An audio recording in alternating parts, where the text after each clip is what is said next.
I'm Stephen John Drew from the official GonnaGeek.com show, a weekly geek news podcast that is a part of the Gonna Geek Network, just like the show you're checking out now. Shows on the network are individually owned, and opinions expressed may not reflect others. Find other awesome geeky shows at GonnaGeekNetwork.com. Capes on the Couch podcast is for entertainment purposes only. Dr. Issues is a psychiatrist, but he is not your psychiatrist and does not have knowledge of your individual situation. For any personal mental health concerns, please consult your own healthcare providers. For medical emergencies, please call 911 or the designated number in your area immediately. Remember that you are not alone and help is out there.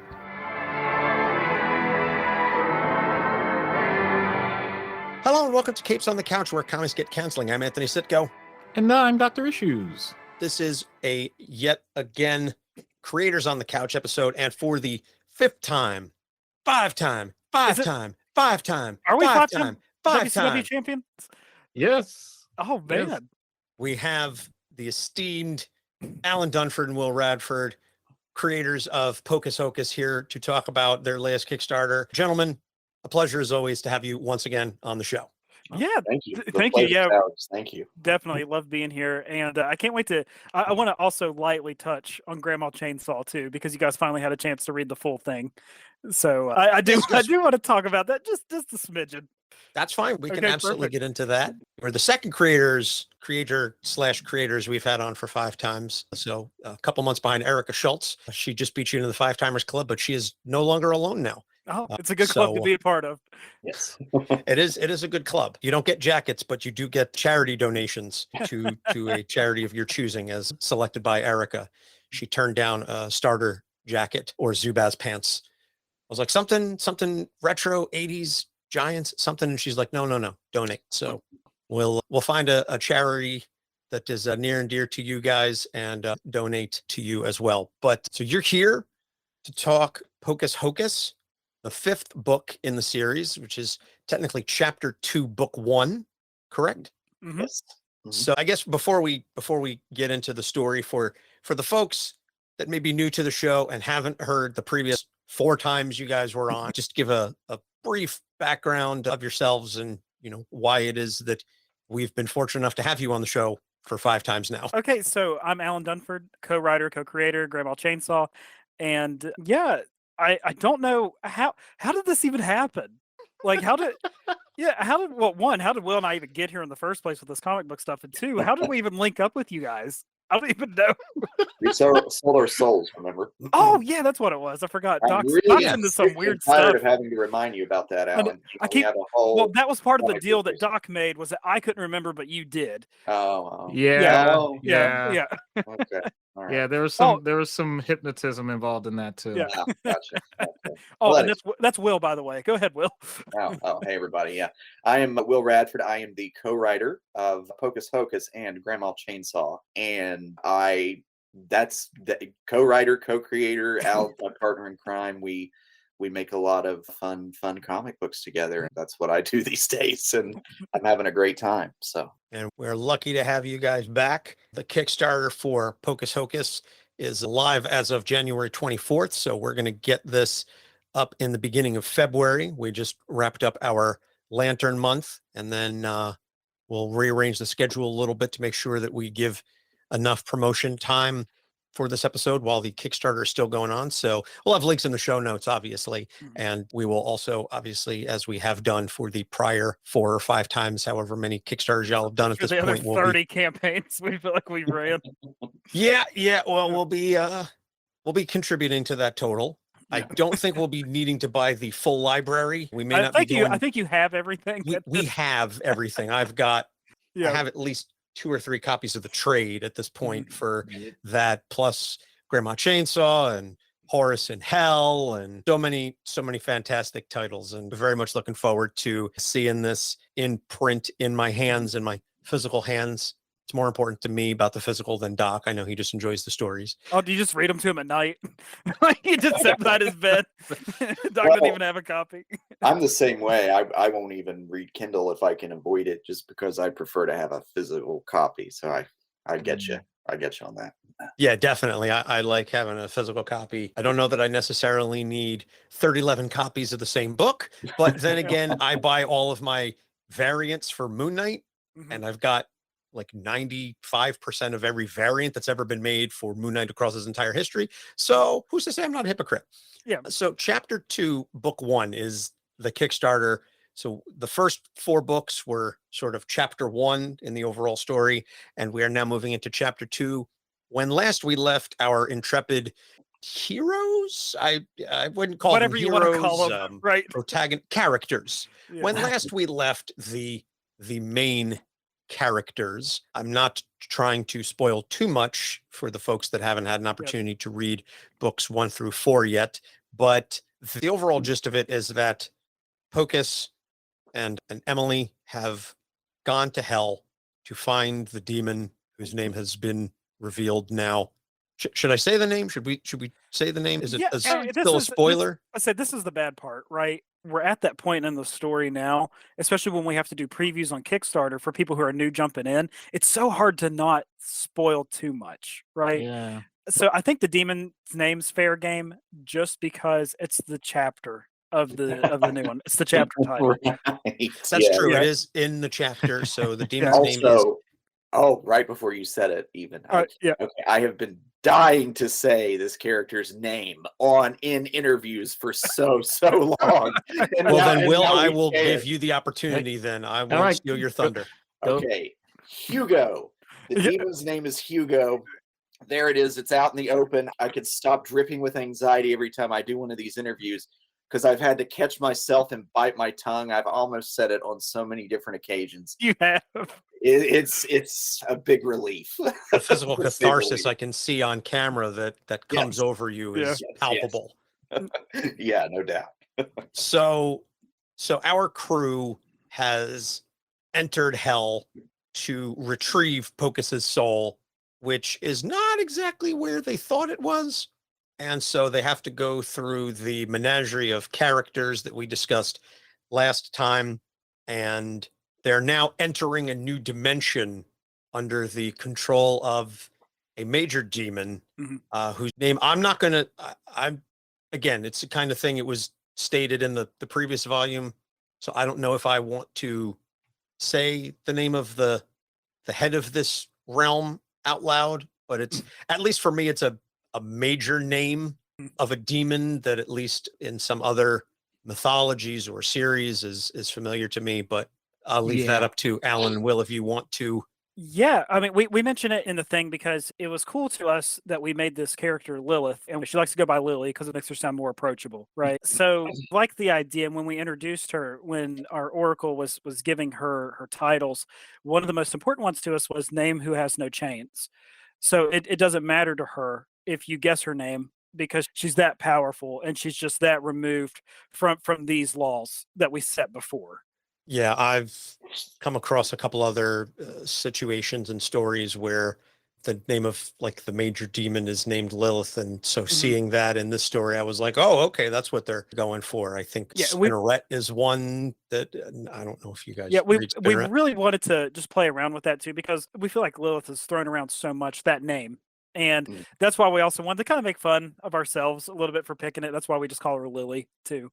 So Lily has seemingly control of Pocus's soul, and I've had an opportunity to read at least the first couple of pages of this volume, and I'm very intrigued as to where this is going because, as with the first volume, it's apparent that there are other things at play here that may not be apparent to even some of the characters involved, that their fates are intertwined, shall we say. So I'm very curious to see where this is going to go moving forward.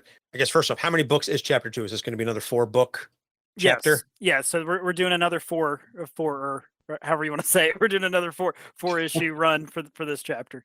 Okay, and then how many chapters ahead have you planned, or how many chapters do you see for this whole story? Well, I think we've already talked about 2 more chapters after this one already. Yeah, at least I would say that we've planned pretty far in far. advance. Yeah. For Pocus. Yeah. Just Mhm. because we'll obviously touch on this later, but like with Grandma Chainsaw, to us, it lends itself better in a smaller vacuum. Just doing like a 4-issue run of that, it sounds good because we don't want a Jason Goes to Manhattan situation on our hands where we don't know what we're doing with this character anymore because we think Hazel will just work better in smaller. But with the story like Pocus and how big this world is getting, and I just think it lends itself really well to a series, and we could just do so much with it and all the weird characters that we're introducing along the way. That's the big thing. I Mhm. think we realized too, especially when we sat down to start 2-1, is what I'll say. One of the things that we found that really propelled us forward and got the momentum going again was our discussion about characters. Mhm. And it seems like the new characters were almost one of the first things that we talked about in regards to it, which could be my own selfish thing. I know whenever I sit down to write something, I always start with characters and backstory. Yep. But when we started thinking about that and cracking each other up like we always do, and the rhythm came in as familiar as it always does again, I think that's when we knew, okay, we were really, really confident going forward then, because I mean, that's the thing I'm the most excited for in this arc, really, are the new characters that we're going to introduce and how those then propel these characters and also the readers deeper into this world and also give them something new. Yep. Yeah, character driven stories for me are always exciting, and I've talked about this previously, I think both with you guys and with other creators and just on the show in general. I mean, action is great, punchy stuff is cool, makes for awesome splash pages, but if you don't care about the characters, if you don't care about what is driving the story, it's just going to kind of fall flat. You know, I know Mhm. Doc has similar feelings about that as well. Oh yeah, I mean that's part of why we have the podcast the way we do. The idea that you could take characters that may or may not be based on real people, but still are unique enough that we can quite literally talk about their psyche. That's an Yeah. amazing Mhm. experience. And that's Yeah. exactly why creators come on this show, because not that we don't discriminate, but at the same time we recognize when we see it people that put that level of effort into it. Yeah. So it's amazing. Yeah, thank you. And one thing that I'll say about Alan and myself too is like whenever we've had those conversations, whenever we started doing this, working on it, everything, the character driven aspect of it was so important. We wanted dimensions to these characters. And I think I've figured out that a lot of that, looking back on Alan and I's, friendship and, ever since college, or excuse me, ever since high school up until this point, this is how scrambled my mind is today, guys. Ever since high school up until this point, we've always sort of talked about people and characters and these sort of scenarios that we will come up with and put people and characters in. And I think that really just stems, honestly, I mean, this might kind of sound kind of bizarre, but I think it stems from a love of people. It's like a love of people, their mannerisms, their personalities, their diversity, everything. Yep. Yeah, and that's such a weird, eerie thing, like not eerie, but weird thing for me to say because, I guess something about my mannerisms or personality makes people think that I hate people or that I'm not a people person, which I guess in some ways is true on surface social levels. But no, I think a lot of that information on how we write these characters comes from that. I really do. You got that resting bitch face, Yeah. Will. Well, Will's got RBF yeah, bad. yeah, absolutely. It's just it screams misanthrope and Yeah. Right. Yeah, exactly. that guy off in the corner at the party just staring at everybody. I hate everybody here. Right. It's like, Who guys, the hell do they think they are enjoying themselves? I'm more like Tim Burton than I am Thomas Ligotti, I promise. It's like Nice. I'm much more interested in genuinely getting to know people and that kind of thing. So Yeah. Small gatherings, small, yes. intimate All those situations. Yeah. Same. Even more Yeah. so for Doc. Oh yeah. Yeah. Even Oh, more so for Doc. That's Uh, understand. I mean, I definitely get that. Yeah. I mean, given the work and everything that, yeah, it's gotta be. Which I think comes across actually in the stories because it does ultimately come down to a very small group of characters that you're dealing with. You're not talking some large ensemble cast where you have to juggle 20 different characters and all of these various subplots. I mean, when it comes down to it, you've got the four mains is Hugo, Pocus, Emily, and to some extent Horace as well. That's really it. Or Migos, yeah. I think once you start getting beyond that, then there's different dynamics at play, certainly with additional characters. But I think the interplay among those four key folks is really what drives the story. And so I think that idea that you're not hammered with the large crowds and the large settings that comes across in the story, whether it was intentional or not, I think That's interesting. Yeah, I never thought of that, but no, I think you're right. I do think you're right about that. Yeah. it sounds like something Doc would have said, probably. Oh, I'm going to psychoanalyze the meaning behind this. And No, I mean, it's well, even writing in general, I've always preferred to work with a smaller group of like primary characters. And I think maybe that's what it is, Alan. It's the fun comes in the secondary character writing and knowing that some of these characters are just going to drop in long enough for them to do what they need to do, and then they'll be gone. Yeah, but there is one character though, and I can't wait to talk to him about you guys in the next episode that we introduce. I sent you the artwork for him in your guys' email, and he shows up in the last 2 pages that are inked that I sent you guys. Let's just say he's a very essential character to us getting us to where we need to go to, because he knows the ins and outs of where they're at. And I hope it comes across this way, but when we were writing this script, and I never thought it could happen, when we finished Grandma Chainsaw issue 2, Will and I, we were in tears. We're cracking up at how just the wild stuff that happens in it, and how it ends is just so crazy for issue 2, and it's a good lead in for 3. But there's one scene in Pocus Hocus, this issue, volume 2, number 1, where Will, I think it was the hardest that we've ever laughed when writing something, and it involves that character. Yeah. Like it's a full page of just absolute nonsense. It's probably us at our worst, honestly, when I think about it. But we did it anyway. But we had so much fun writing the thing, and it was just so stupid. I appreciate you guys saying that, because although I will admit we don't write on the scale that you guys do, like we're not writing comic books yet, we do write for our show, and we write for a skit. And without going into detail, I know that feeling that you are expressing directly, because maybe 3 or 4 episodes ago, I ended up in this zone, and I'll be honest, it was very childish, but my soul was just laughing inside so hard. And I said, I don't care if a single person on this planet enjoys this as much as I am right now. I needed to do this. Yeah. And then around that same time, I get a text from Anthony, and he says, "This is the greatest thing you've ever done." So the idea that you get into that type of flow state of just pure enjoyment of the process in addition to the result. And that's the thing. Even if you don't think it's going to hit with everybody, it's like, it doesn't even matter, but somehow it's even better because you know it will hit with the people you need to. And it's funny because it's such a simple joke how we did it. Like, obviously, when you guys see it, I think you'll know what we're talking about, but it's such a simple joke. And it just goes for a little bit. And it's good. It's honestly just good, fun, clean humor. And it just cracked us up. Yeah. And Grandma Chainsaw, we kind of have to change our minds a little bit because we have to go to a really dark place for some of the stuff that we have to do for that one. Very different. Yeah, but we still have fun. Hey, we're here. Oh, sure, right? Yeah.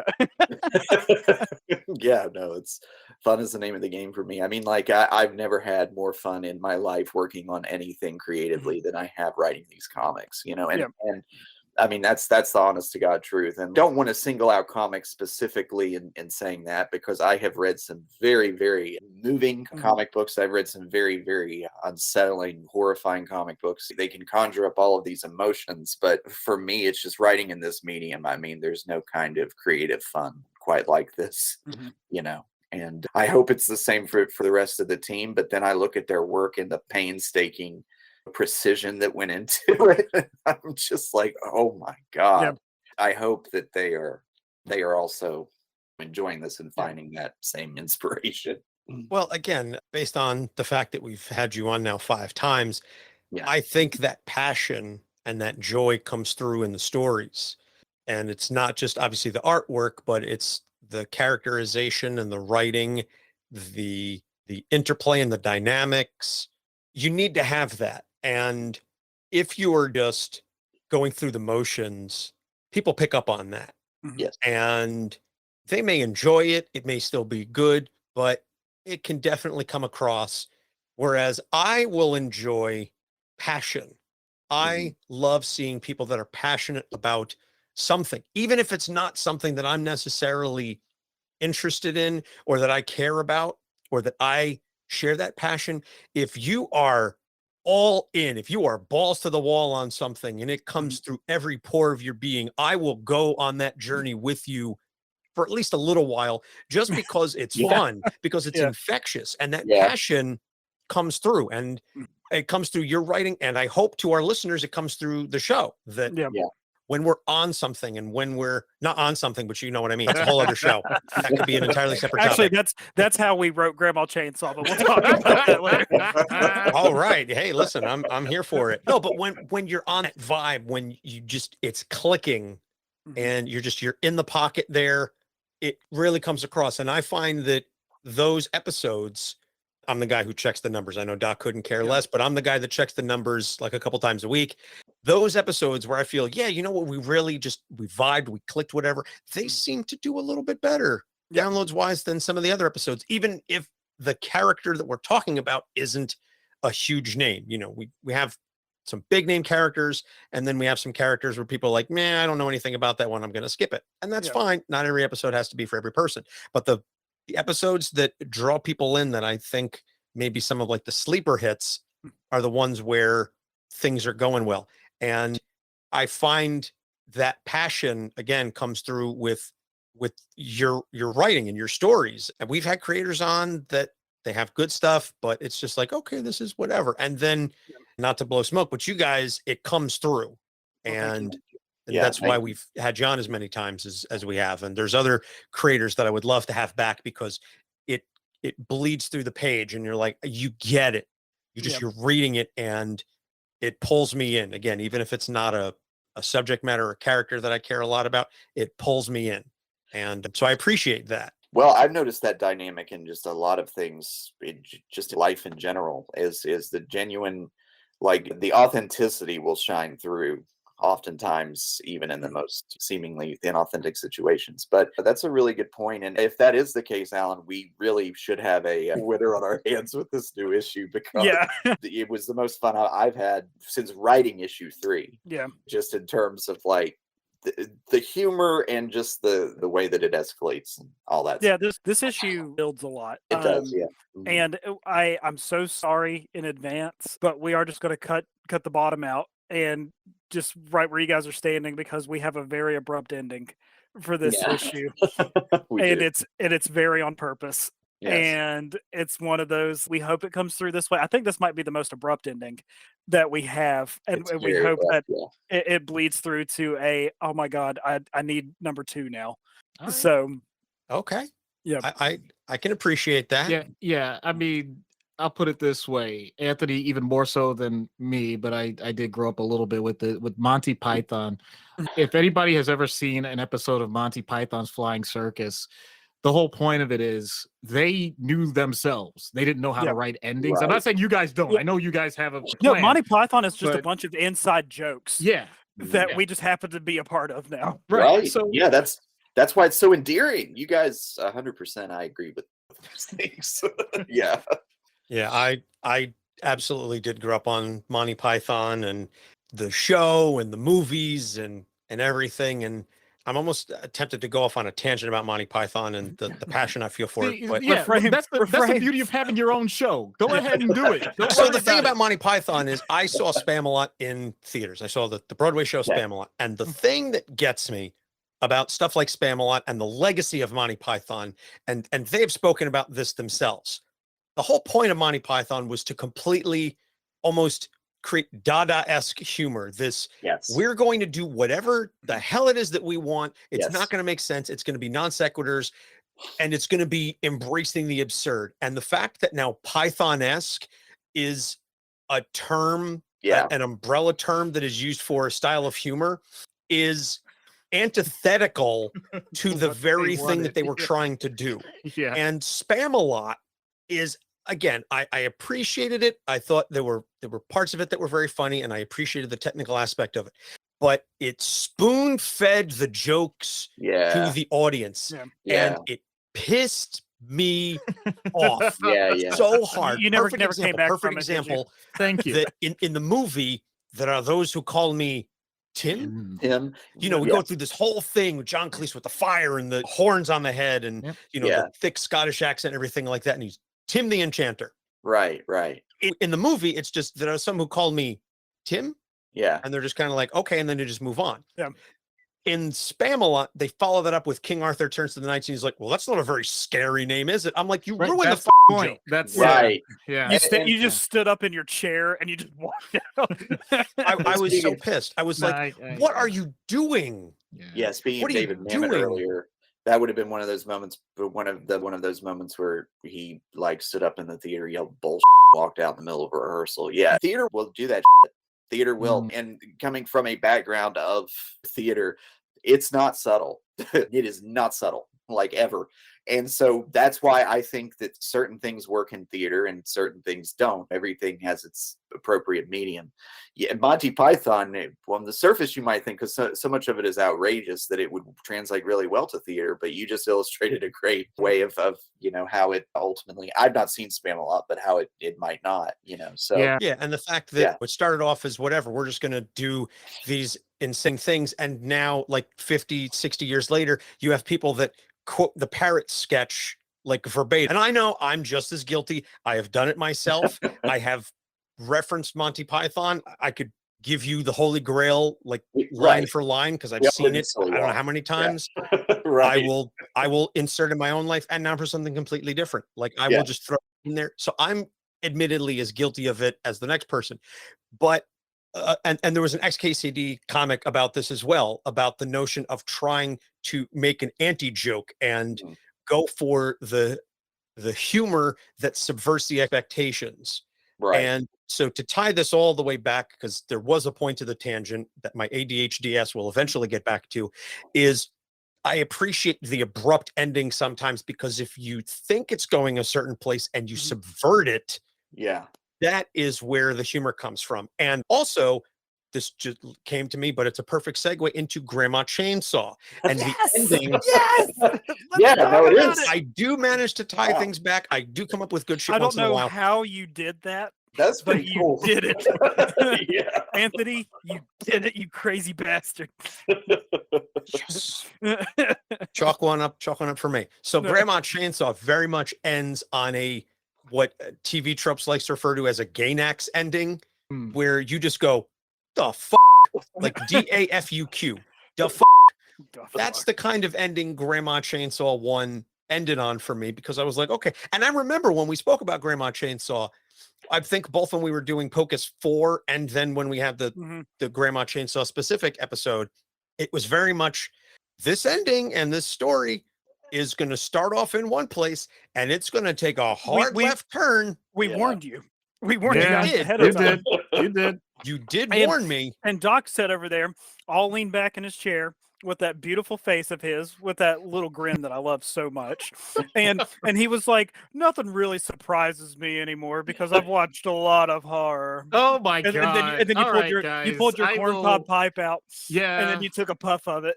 And I was like, okay, we'll see. We'll see, Doc. Right. Tell me how Grandma Chainsaw 1 ends. I dare you. No, I can't complain. I did not sit back. I did basically give the reaction that Anthony kind of pointed out. Like, all right.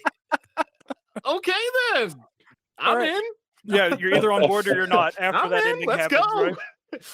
Yeah, I would. There were any number of ways that I saw this issue ending. Being rescued by Captain Neckbeard and the Fedora Squad was not on that list. If you'd have given me 50 guesses as to how this would have ended, I would have gone 0 for 50. Oh my God, I'm crying right now. not even close. Like I'm like they're being rescued by the Incel Vengers. Like this is okay. So all right, let's go and The talk about nightmare that. just got worse. Let's go. Okay, so yeah, let's just do the damn thing then. Let's so talk Grandma Chainsaw.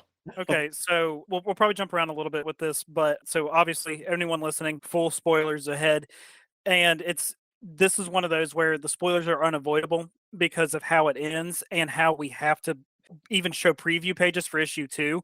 Like if you didn't read issue 1, you're going to be very confused Yeah. whenever you see issue 2 stuff. So, Grandma Chainsaw starts off like your typical slasher. We have 4 people lost in the woods. They wash up on Hazel's doorstep because guess what? GPS doesn't work. They're in the middle of nowhere, right? The original intro for Grandma Chainsaw was something that Will and I tossed around a lot because we're both big into character development. And with this one, we really had to take a back seat for why they were going where they were going because we needed them to get there because there's only so many pages that we can tell the story because originally this issue ended because we had more backstory for why they were traveling to where they were traveling. And it actually ended with the hand going over Gabby's face and it just cut there. So you didn't know if it was someone evil rescuing her or if it was someone helpful out in the woods. But Will and I made the decision. Will, I think you talked me into it. That I we think it needed was the other way around, Alan. Oh, really? Okay. I can't remember. I Yeah. was because I was gonna say I think maybe you talked me into it. I can't remember. Yeah, we're just one body at this point. But Yeah. whenever we wrote it, we were like, we have to put them in here at the end. It's going to sell it. This Yeah. is going to sell the issue. We cut the intro really short comparatively to what we originally wanted it. Right. Yeah. In my mind, it would be like the hand that came over the mouth would be just the abrupt kind of thing you guys are talking about, and it would be the cliffhanger, and it would keep it sort of grounded in this horror thing. The problem is, and I realized this since then, and Alan and I have talked about it, is that I think it would potentially deflate too much of the momentum at the beginning of the second issue. That people would get it, and then they would be like, why is this humor here? Whereas where it's at the end of the first issue, it after a lot of serious stuff just not happened. even just serious, but like batshit crazy stuff. We get this completely new batshit crazy thing. I think people respond. I mean, I think that was the right choice. The response that we've gotten, and it was so funny because we hope that people would like it. Create something, you want someone to like it, right? But the response was unanimous across the board because how Will and I had to sell the comic, we felt like we maybe undersold it, but we didn't want to reveal too much. We didn't want to reveal that there was something different about Hazel. We sold it. You did a great job with that. Because we sold it as just your stereotypical slasher, Grandma Chainsaw. It kind of does what it says on the label, right? But really under the surface, we didn't want to talk about there's something different about Hazel, and we didn't want to talk about the neckbeards waiting out in the woods that are ready to rescue them. Or rescue them, right? Quote unquote. Loosely rescue them. So it was one of those things where we had to pitch it that way, but now all the responses that we got back were, I did not expect any of this, and I loved it. Yeah, it's been like, that has been everyone's blanket review. I didn't expect it to end that way. And we originally Will pitched the idea for Demon Hunters, and then we tossed them around because originally it was just going to be like good old boys from Appalachia, like stuff like around here, right? Guys that like skin a buck, run a trout line, stuff like that, right? But then we were tossing around. It's like that's kind of done a lot. Like you see that like Deliverance, things like that, right? Or what is that, Tucker and Dale versus the evil? I mean, it was different, which is hilarious. I'm not knocking it, but But then we decided, what if we make it like neckbeards? What if we make them gamers, like guys that think that they can save people, but they can't even like file their own taxes, right? Like, so then we decided to only use gamer tags for them for their names, like code words. And then that's when just the hilarity ensued. And we were kind of worried, I think, too, right, Will? We were afraid it was going to take too much of a left turn whenever they got out of the house. Yeah, I don't think there was ever any disagreement on whether or not to do it, but it was like we just wanted to be sure that it was done as correctly as it could be. And I mean, and the humor was wild to juggle too. Yeah. Because is everyone in the know on this, right? And if they're not in the know on this kind of culture of people, because hell, these are our people. I play Magic the Gathering. I play D&D. I'm raised around these guys, right? Yeah. But it's like, how do we make it funny enough to where we're not coming off as like mean-spirited? And then how do we make it funny enough to where people who don't know this culture or this subgroup will laugh at this and understand it as well. Get what's going on. Yeah. And the idea was never really to single out a specific culture or anything like that as a whole. We're just making fun of ourselves, honestly. Well, yeah, and a personality type also that. And everyone knows someone like these people. Right. Yeah. And that will lend itself to a character that you might want to see die in a slasher story. Yeah, I and that was the mean, thing, like, okay, so especially with like Fury Chan, the leader of the Dead Squad, right? How do we make someone so deplorable that the audience will just love to hate this guy, right? And we feel like we kind of captured that with him, but we had these sobering moments, like, so really all escalates toward the end of the first issue where we see Haley die. Hayden's girlfriend Haley dies. We see her strung up to a wall, blood written all over the place. It says elbows off the table. Her arm is shoved through her elbows are mangled. And then we run downstairs. Liz is taken. Her lungs are cut out and thrown at Gabby, and it says smoking kills. And then we go outside, and then I'll go and let you guys take over now because we can go ahead and get your reactions to I guess the issue as a whole and what you guys thought. It was wonderful. And Yeah. as somebody that, and I think I even said this, I'm not big on horror, but I am big on stuff that subverts expectations. And again, the passion comes through. And I was like, okay, the artwork is phenomenal. So that alone, not that the writing was bad, but the artwork was fantastic. So that's going to keep me hooked. Oh, we know Brian carries us. We're fully aware. And then the ending that just, we're just going to go over here now. Like, what? Yeah. What? Yeah. I was just like, Yeah. okay, I'm here for it. And again, right. it's I think you said it's going to be like what, 4 issues, whatever Mhm. the total. Yeah. So I'm like, we're just going to bang, bang, bang through this. Mhm. Just bring it on. Just Yeah. inject this right into my That veins. that was the thing for me because, and it has nothing to do personally with you two. Whenever I get something, I'll explain my thought process here.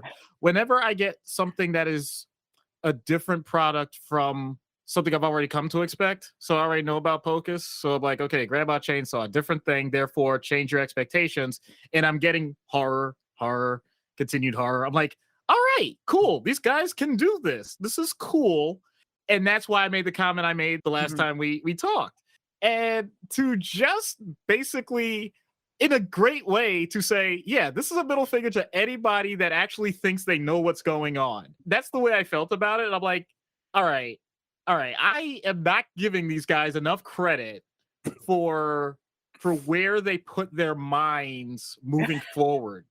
And that is my favorite thing. I don't need to get the classics with a twist. I need random stuff. I like that. I really enjoy that.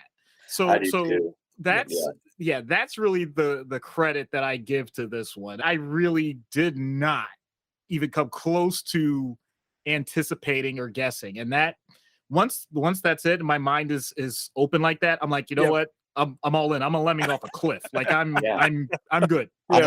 Yeah, trust and suspension of disbelief is you got me hooked. Yeah. I mean, I read a lot, just to kind of reinforce that. I read a lot of experimental lit, not a lot, but sometimes I do. And whenever that happens, people will be like, why were you reading that to look intelligent or, pretentious or whatever? It's like, no, I'm reading it because it's completely unlike any other thing on the planet, and I'm just bored of whatever conventions that are in other books at the time, So, I mean, in my mind, it's like, where can we go that's new, just new? And I don't care that it's bizarre and off the rails, and neither does Alan, as long as we earn the right to do that and we're not cheating our readers in some way, Yeah. And that's the thing. We're also trying to create something fresh and new for our readers, even when we're telling a Faustian tale, or even when we're telling a slasher story. Yeah, we just want people to have fun reading this thing. You mentioned Dr. Faustus with Pocus Hocus. It was never like, oh, we're going to do this great Faustian thing for comics. That's never been done before. It wasn't quite like that. It was just like, oh, okay, this pertains to like our interests and what we know, and we want to pay tribute to it. We're always thinking along those lines. Every story has been told in some fashion, one way or another. Right. It's just about how you tell it. Exactly. Yes. So I do appreciate that, and very much looking forward to whenever it is that Grandma Chainsaw 2 hits Kickstarter. That drops. So March? Get ready. March. Yeah, Okay. we're going back to back. So once Pocus finishes and we get that done and we get Grandma Chainsaw to where we feel like a good spot to launch. So we're looking at end of March, beginning of April. All right. So, well, I guess we'll be reaching out to you for the Six Timers Club then, be back on. talking about that. So talk to me about some of these Kickstarter rewards then for Okay. Pocus 2-1, so to speak. Yeah. You've So got a number of variant covers, some gorgeous covers here. I do think I will have to get at least one or two of these variants, just because again, I just appreciate they're so beautiful. Just want to hold them. I just want to hold them and cuddle them. So we kind of went a little overboard with this one. We have 7 covers total. We typically only have 4, but this one was more of a celebration thing for us. It's kind of a milestone that we made it to a second arc for this thing within a what we feel like is kind of a short amount of time, right? And we're just so happy with everything and how everything went. And we just reached out to people who've done covers for us before and some new people. And yeah, we just think it turned out great. And we, of course, always do our a la carte system where you can buy things as part of a bundle or buy them individually or just plug and play and make your own tier. So, like, for example, you could buy the regular cover is $10 and then all the variant covers are 12, or you can get 2 for 20, or you can get all 6 of those for $45. And then we, of course, have our 7th cover, which is done by Ryan Kincaid and Jesse. They got together and they made we wanted like an Emily pinup, one of it, just like a good classy vintage pinup, because that's what Ryan specializes in, is that type of art. And yeah, we just made it an exclusive. We have a hollow foil and a metal version of it, and the metal version will be numbered, kind of like the Grandma Chainsaw one that you guys saw, the glow, the metal one. That's probably one of my favorite covers, honestly. The Grandma Chainsaw one, the glow one, that's numbered. The green one, I love that one. That's creepy. Yeah. Yep. Glad to have that one supported. Yeah, like I said, these variant covers, this Summerdale cover is absolutely gorgeous. Love that style. As I said to you during pre-roll, very Mark Brooks-esque. And then this Sajjad Shah cover, there's no colors on it, but you could have this as just a black and white, just the pencils and the inks, and it would be a goddamn delight. Dude, I'll send it to you guys after the show's done. But Sajjad already did a cover for us for Grandma Chainsaw 2. Oh, I need to see that.